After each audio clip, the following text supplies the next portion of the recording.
जय माता दी। आज मैं आपको नवरात्रि के 5वें दिन माता स्कंद माता के बारे में बता रही हूँ।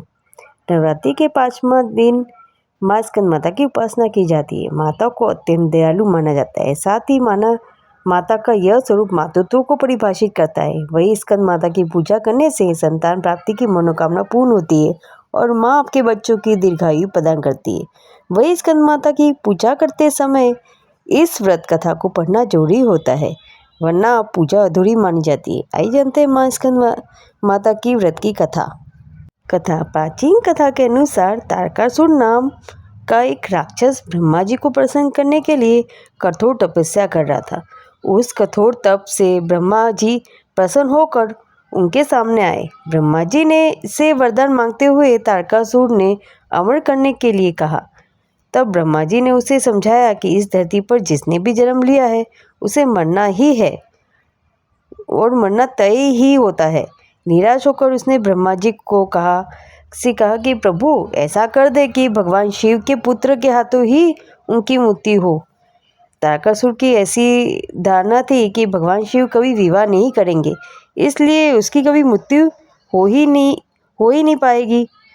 फिर उसने लोगों पर हिंसा करनी शुरू कर दी। तारकासुर ने अत्याचारों से परेशान होकर सभी देवता भगवान शिव के पास पहुँचे और तारकासुर से मुक्ति दिलाने की प्रार्थना करने लगे।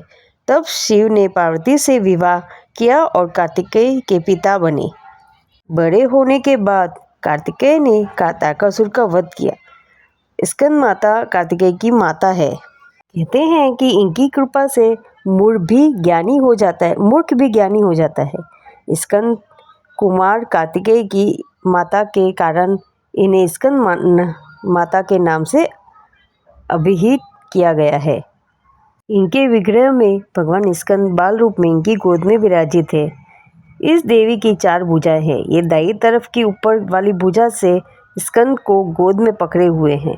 नीचे वाली भुजा में कमल का पुष्प है। बाईं तरफ ऊपर वाली भुजा में वरद मुद्रा में है और नीचे वाली भुजा में कमल पुष्प है। इनका वर्ण एकदम शुभ है।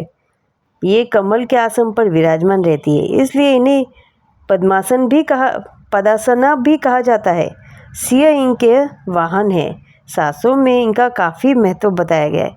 इनकी उपासना से भक्त की सारी इच्छाएं पूरी हो जाती है, मन को मोक्ष मिलता है। सूर्यमंडल की अधिष्ठात्री की देवी होने के कारण इनका उपासक अलौकिक तेज और कांतिमय हो जाता है। अतः मन को एकाग्र रखकर और पवित्र रखकर इस देवी की आराधना करने वाले साधक या भक्त को भव सागर पार करने में कठिनाई नहीं आती है।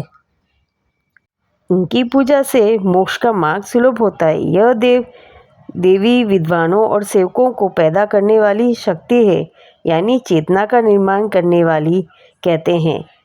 कालिदास द्वारा रचित रघुवंशम महाकाव्य और मेघदूत रचना स्कंद माता की कृपा से ही संभव हुई है। तो ऐसा है स्कंद माता की कहानी का महत्व है, तो जरूर पढ़े और सुने।